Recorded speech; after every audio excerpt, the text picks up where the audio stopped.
আল্লাহ নবী বলেন রাইসে রাইসে আমল কাম নেই, অল্প আমল করো। কি করো?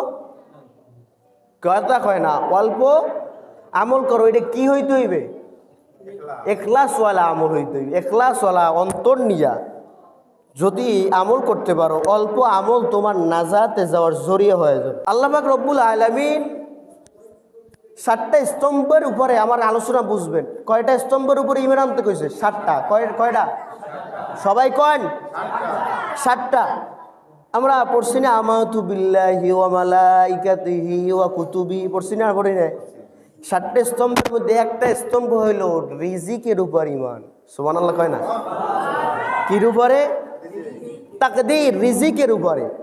আজকে সেই সুদূর বরিশাল থেকে এখানে আসবো, আইসা চা খাবো, এইটা 500 বছর আগে আল্লাহ পাকে রিজিকে লিখছেন। সুবহানাল্লাহ কইবেন? চা কি বরিশালে নাই? বরং উন্নতটা আস, কিন্তু ওখান থেকে এখানে আল্লাহ এক কাপ চা খাওয়াইবে কেন? খিচুড়ি কি ওদিকে নাই? উন্নতটা আছে, এখানে আনলেন কেন? এই যে রিজিক, এটার নাম কি? কয় না? আপনি রিজিকে যা আছে তাই পাবেন। রিজিকে যা আছে, যেমন আজকে যদি আমি হিসাব দিই খানার ব্যাপারে, আপনি যেমন সব জিনিস ঠেকায় রাখা যায় না। আপনার ঘুম আসছে, মনে করেন আপনি বারিন্দায় ঘুমাইতে পারেন না? বাথরুম আসছে, একটু ব্যাপক একটু টাইম নিয়ে হইলেও এক জায়গায় করতে পারেন না?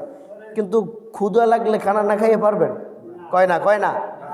ক্ষুধা লাগলে খানা না খাইয়ে পারবেন? কোনো সম্ভব না। কারণ যদি পারতুই তাহলে চোর আর এই বাংলাদেশে থাকতে না। জোরে কয় না? যদি পারতুই এই চোর আর বাংলা নাই পৃথিবীতে থাকতো না। এই পেটের দায়ী তো চুরি করে, কথা কয় না? কমে চুরি আর চুরি, চাউ চুরি, ডাল চুরি, গম চুরি, রাস্তা চুরি, পায়খানা চুরি, সব চুরি করে শয়তান বদমাইশ গুলো খায়। কেন খায়? ওর মোটে হয় না, যত দেয় অত লাগে।